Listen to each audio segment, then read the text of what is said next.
Welcome back to New Rockstars. I'm Erik Voss, and Moon Knight explores the terrifying reality of how it would feel if someone else lived our weekends for us. What day is it today? Sunday, sir. No. Episode 1 shows Stephen Grant realizing that he actually shares his life with the mercenary Marc Spector, causing Stephen to feel like he's chaotically leaping forward in time. From his point of view, and our point of view, this results in the bigger story elements of the show unfolding off screen, leaving Stephen and us guessing as to how we got there. Will the show ever replay the events of episode 1, but from Marc's perspective? Well, in this video, I am going to break down and reconstruct the specific chronology of Marc's weekend. Really, the 5 days that encompass this first episode. What exactly Marc did off screen each time we blacked out and jumped ahead, forensically figuring that out based off of clues and that crime scene afterwards, all to try to figure out what's really going on in this series. And a reminder that the best way to support us here at New Rockstars is to grab one of our latest Obsession shirts inspired by Moon Knight, Tomb of the Moon God, already selling out fast over at newrockstarsmerch.com. Okay, when we start with Stephen, it's Thursday morning. Now, how do we know it's Thursday? Because at the museum, Dylan reminds Stephen about their date coming the next day. Just checking, we still on for 7 tomorrow? Now, Stephen has no memory of setting this up, so it must have been something done by his other identity sometime before Thursday. Actually, lots happened before Thursday. Marc must have set up Stephen in his flat in London and got him a job as a museum gift shop employee, something he did months previously, according to Layla's line later. I've been texting and calling you for months. And since Stephen was already in the routine of strapping his ankles, sanding the floor, taping the door, that suggests Marc must have taken over Stephen's body in the past and caused him to wake up in strange places several times previously. During those pre-Thursday outings, Marc likely set up his storage unit and set up whatever was going on with Mum, perhaps a fake voicemail inbox, and mailed postcards to Stephen to keep up that charade. Now, it remains a mystery who asked out Dylan, because if it was Marc, wouldn't Dylan have noticed the guy having an American accent suddenly switching to a British one when she talked to him on Thursday? Would Dylan have thought Stephen might have been doing an American swagger accent to flirt with her? But really, if Marc's priority was to steal the scarab that weekend, why would he have set up a date with Dylan on Friday night? I mean, maybe it was a last minute opportunity that came up. Maybe Marc thought he could get that scarab on Friday and make it back to London in time for a celebration dinner with Dylan. I don't know, but it is possible that there is another British accented identity who actually flirted with Dylan and set up that date, like the Jake Lockley cab driver identity, someone we have not yet met. Now, back to Thursday. We saw all the Thursday events from Stephen's perspective. His morning routine, feeding Gus, calling Mom, his commute, his day at work with Donna, chatting with Crawley in the park, his bedtime routine, but then, before he even falls asleep, he suddenly wakes up face first, jaw dislocated, in the Alpine Village. So this means back on Thursday night, Marc took over, geared up in his storage unit, and then on Friday, traveled to the Alps. His mission? Disrupt an exchange with Harrow's cult to acquire the scarab, and that's according to the henchman later. There was a problem with the exchange. We got ambushed. Someone killed 2 of our men. So this means some other mystery dealer was selling that scarab to Harrow's cult in that castle in the Alps. That could even be why Harrow and his cult members were in this town at that moment. So Marc interfered with that exchange, he killed 2 of Harrow's men, he took the scarab, and he jumped out the window. And perhaps Marc thought he could summon the suit on the way down, but it didn't work, and when he hit the ground, Stephen took back over. So then we see Friday from Stephen's perspective. When he flees the henchmen into the town, he witnesses the Emmet ritual, and he gets recognized by Harrow. I know you. Me? Mercenary.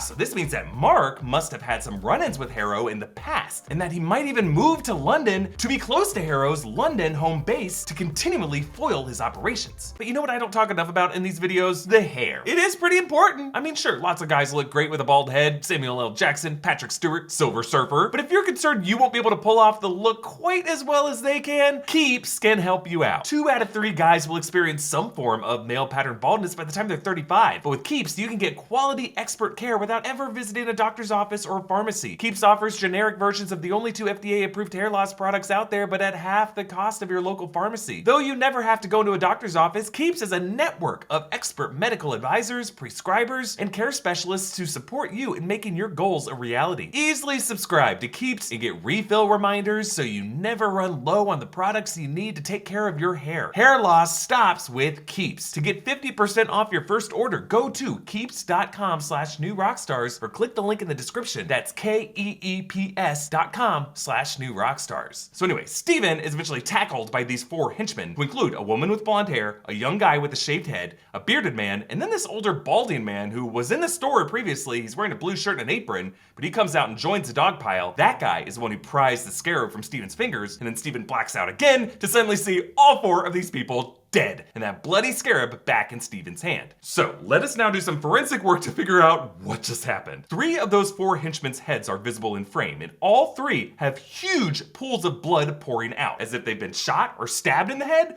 or had their heads bashed against those cobblestones. But that apron guy, the one who grabbed the scarab, is largely out of frame. But based on that blood in Steven's hand, Marc likely pried that scarab out of the man's hands, maybe even breaking off and severing the guy's fingers to do it. Maybe even Moon Knight sliced off the guy's hands, because that much blood must have come from some kind of laceration. Really, the weirdest thing to me about this crime scene are the bystanders. There's one woman on the left and then a woman and her daughter on the right. What were these 3 doing moments before? Because presumably they're part of the cult. It seems like everyone in this town is part of the cult. And they might have gathered in this moment to see Harrow pass Ammit's judgment on Marc when he was captured. So then Marc had to have disposed these 4 henchmen super fast and super brutally. So then Steven, after the fight, escapes to town in that cupcake delivery van, swerving down the switchbacks, all set to wham. And then one of the henchmen boards the truck with a gun. He struggles with Steven. Steven shoves the cupcake in his face. Another car pulls up, and then blackout. On the other side of it, the henchman is now dead, bleeding from the head, and blood is on Steven's face. So this means that Marc must have grabbed the gun from that henchman, shot him in the head in close range, spraying his own face, and then shot the driver of the other car. The shooter of that car must have shot out Marc's windshield in the side window, so that when Steven wakes up, that dead henchman falls back out of the van, and then that car that he shot at swerves and flips. Steven has to swerve around a log truck, setting into motion the whole mousetrap of the cascading logs down the hill, which come back later. At this point, one sedan and one SUV wedge Steven, and then another blackout so that Steven is suddenly driving backwards. So during that blackout, Marc must have rammed into the smaller car, not the SUV, which makes sense, it is the smaller car. You could tell by that red-pink paint on the damaged side of that sedan. This caused them both to spin out, and then Marc to spin backwards, and then decide to put the van in reverse. At this point, he picked up the gun that Steven had dropped, and then shot the driver of that sedan through his own shot-open windshield. So now, with Steven back in control, the sedan drives off the cliff, the SUV rams Steven, and Steven spins back forward, stalls out, so that when the SUV drivers stop to kill him, they are then crushed by the logs from before. And if you look closely, so is Steven. Those logs wipe him out like it's Final Destination 2. So Steven blacked out here, but Marc would not have had time to get out of the way of those logs. That means Marc powered up into Moon Knight's warrior form from the bottom of that log pile, smashed out from the logs, and then returned to the UK, stashed the scarab in a storage unit, and this all happened on Saturday, because the pet shop owner says that she saw Marc on Saturday. If you want to swap it, go ahead. But like I said yesterday... That wasn't me yesterday. Yeah, all right. So it must have been Saturday when Marc replaced Gus. Why did he need to replace Gus? Maybe Gus died when he wasn't fed. Maybe he died when he was overfed. Maybe just died from natural causes. They're goldfish. It happens. But Saturday was when Marc replaced the tape, replaced the sand, replaced the leg harness, and went back to bed. So then Steven wakes up on Sunday afternoon. He thinks it's Friday morning, and based on him casually eating cereal, I'm guessing he actually has Fridays off from work, which might be why Marc planned to slip away on that mission on Friday. Then at the pet store, he sees that it's 5:05 in the afternoon, and then rushes home for his date at 7. He sits at that steakhouse from 7 until the kitchen closes, so presumably like 10 or 11. And then only after that 3 or 4 hours of waiting around does he finally call Dylan. Steak time. I ate steak by myself, thanks. 2 days ago. What? I thought we said Friday, today.